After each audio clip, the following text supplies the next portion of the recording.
those who are discriminated against. Even in the government of national unity, we have a clear obligation and a task to implement the policies and decisions and measures that seek to advance the national democratic revolution, and more importantly, to advance the interests of our people through the various decisions that we have taken, that we are taking, and that we will continue to take, be they related to education, be they related to health, be they related to the issue of land. These will be taken.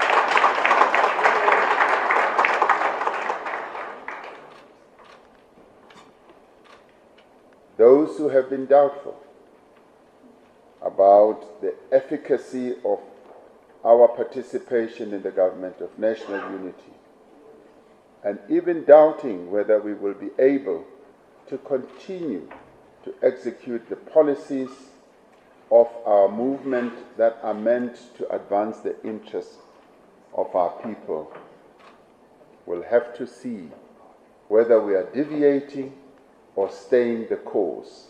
And we are staying the course. We will hold the National General Council during the second half of this year, shortly after celebrating the 70th anniversary of the Freedom Charter. The NGC is an important platform to assess the suitability or effectiveness of our policies and our programs. And it is at this NGC that we will have thoroughgoing discussions on how far we have gone and how much further we still need to go ahead of our national conference in 2027. Fixing local government is an important part of the broader efforts to professionalize the public service and serving the people with dignity and integrity. We raise it here because it is the one area where we are still weakest, where the delivery of services to our people still needs to be upgraded in more ways than one. Last year, we committed to addressing the energy crisis and ending load shedding. We have now gone past 300 days without load shedding, and we commend our comrades in government. However, we must now, with the same determination, attend to those communities in townships and in rural areas who are still affected by load reduction and other power outages. And we said in January, at the January 8th statement, that water is another major challenge that we have to address, as water is life and sanitation is dignity. We must draw on the lessons learned from dealing with load shedding and urgently attend to the rapidly escalating crisis with regard to water. In dealing with the issue of water insecurity, it's quite clear that law enforcement agencies and municipalities must attend to the water infrastructure sabotage that continues, the theft of infrastructure implements that continues, and more importantly, the corruption by water tanker mafias, as well as illegal water connections.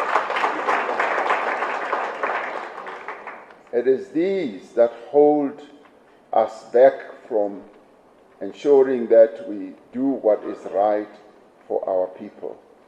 But the determination that we have showed with regard to electricity, that we are also now showing in relation to logistics, as in rail, as well as our ports, as well as passenger rail, is exactly what we are now going to demonstrate when it comes to water. The program to formalize informal settlements and ensure safe and legal access to water and electricity and the provision of free basic services to indigent persons must be accelerated. And as I said, this is an area where ANC leadership at all levels, but more particularly at local level, needs to be more active. There are quite a number of indigent and poor families that do not access the free basic service offering that the state actually lays out money for. And the money that is laid out for this runs into billions of rands as part of our social welfare offering to our people. But many of them are not registered, and it behoves on ANC structures to make sure that those indigent families are brought onto the register. In the face of the high cost of living and increasing electricity tariffs, consideration needs to be given to the development of a comprehensive indigent register across all municipalities to ensure that all deserving households are actually cushioned. The ANC has long held that speeding up inclusive economic growth and creating jobs are vital to resolving the challenges of unemployment, particularly youth unemployment, the challenges of poverty, and also unemployment, especially for women and people living in our townships and in our rural areas.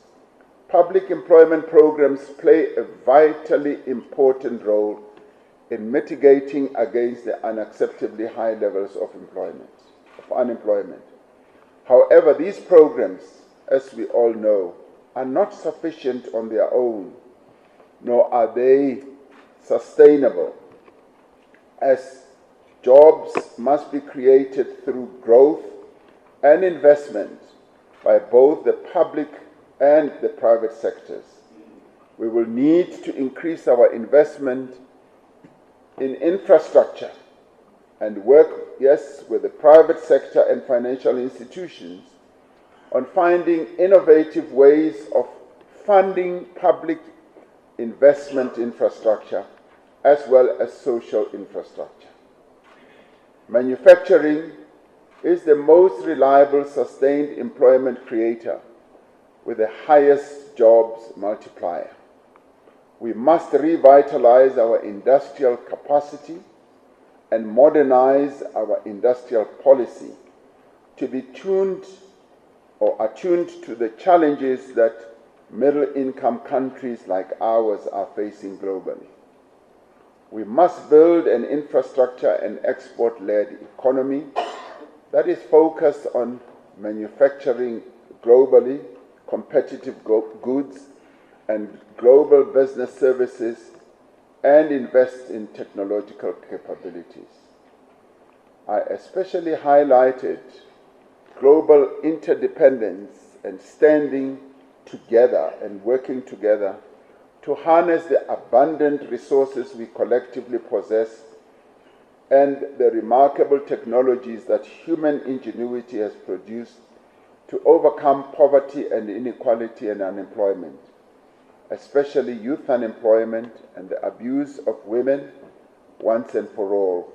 I said this when I addressed the World Economic Forum session that we were offered by the World Economic Forum leadership in Davos this past Tuesday.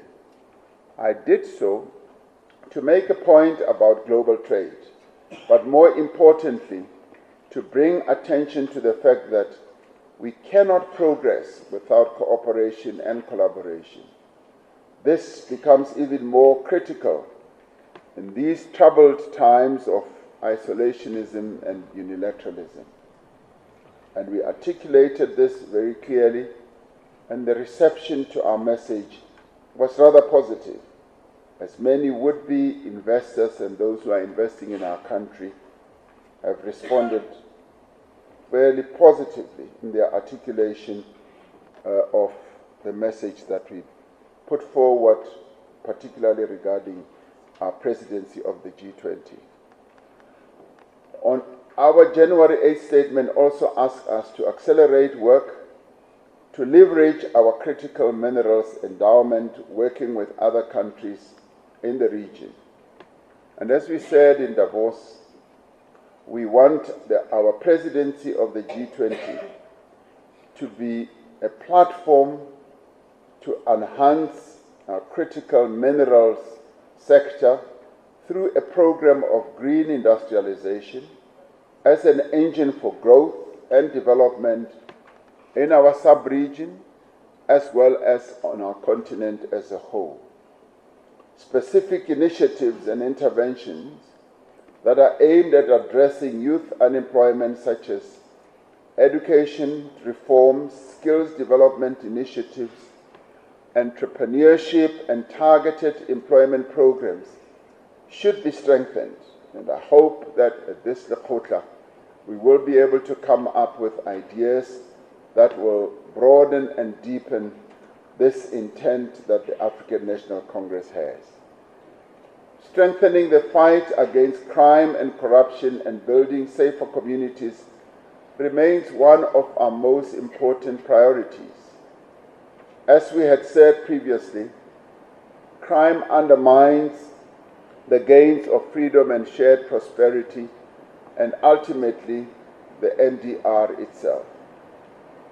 Our combined efforts through initiatives such as Operation Sanela and Operation Valumkoti, aimed at dealing with illegal mining, and the work of law enforcement and other such organs, such as also organizations like the CPF and private security agencies, are making a difference in most reported crime. However, crimes against women and children remain unacceptably high, and we must once again draw our collective attention to the need for a greater society-wide effort to fight against the scourge of GBV and femicide. And one hopes that we will be able to have thoroughgoing discussions on this matter. ANC structures must lead in building a united front against crime and corruption, and especially gender-based violence and femicide. The ANC remains committed to building a better Africa and a better world. Despite the many crises that are unfolding in the world, the African National Congress remains committed to and guided by our principles of international solidarity, human rights, anti-colonialism, anti-imperialism, and Pan-Africanism. One of our main priorities is to strengthen SADC and to promote peace throughout our region and indeed the rest of the world. Conflicts such as those in the Sudan, the Eastern DRC, and the post-election violence in Mozambique affects our continent's development negatively. And we've seen how what has been happening, and fortunately it's dying down now in Mozambique, has had an adverse effect on our own economy. Regional and continental bodies must take urgent steps to resolve these ongoing conflicts. It is quite clear to us that even the conflict in the Eastern DRC can and should only really be resolved through engagement, through mediation, and through negotiation. A military option is simply not going to be able to resolve that conflict. South Africa has been clear that we will utilize our presidency of the G20 to advance the interests of Africa and countries of the Global South. We will do so in the understanding that countries in the G20 need deliberate and coordinated efforts to focus on inclusive growth based on responsive trade and investment to grow the incomes of poor nations and the poorest in society, and to ensure equal access to opportunities, especially for women and young people. However, our efforts will go beyond global trade and investment and include broader efforts to advance sustainable development, justice, peace, stability, and multilateralism, as well as human rights. The ANC welcomed the reports of a ceasefire between Israel and Hamas and called on all parties to abide by the agreement. The people must be allowed to return and rebuild Gaza. We continue to stand in solidarity with the people of Palestine and Western Sahara and will continue to support them in their fight for their inalienable rights, self-determination, and independence.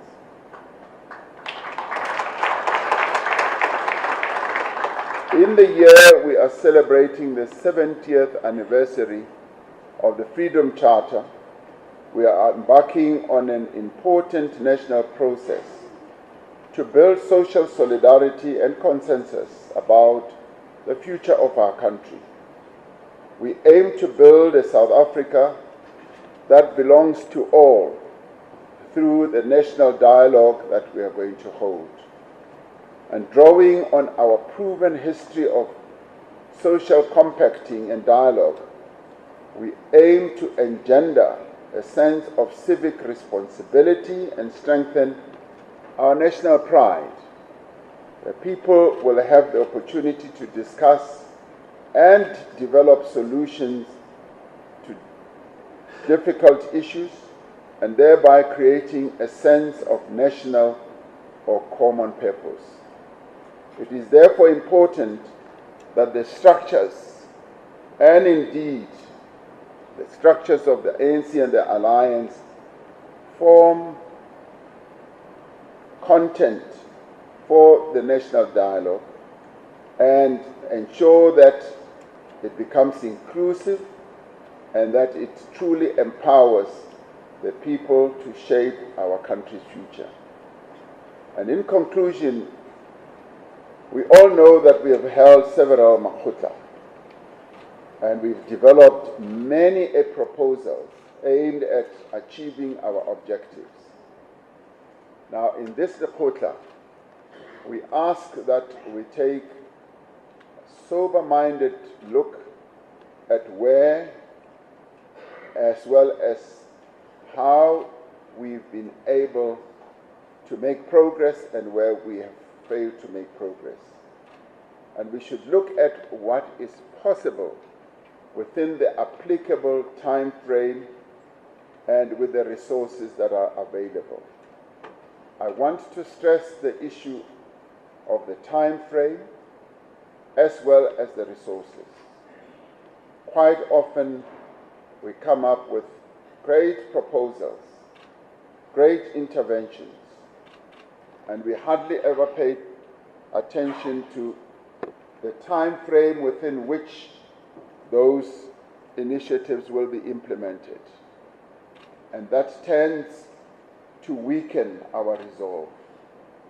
I'd like us at this Lekota, as we identify initiatives that need to be embarked upon, to have a clear line of time that it will take to implement those, and also be clear about how the resources will be amassed to ensure that it happens. The most important consideration, obviously, is to prioritize. We will not be able to do everything at the same time or even at the same pace. We must at least reach agreement on the considerations that will inform the trade-offs and the compromises we will have to be forced to make. This is a time of renewal and rebuilding, and it is indeed a time to evaluate how we strategically use our leadership of the Government of National Unity to propel advances that we need to make in the interest of our people forward.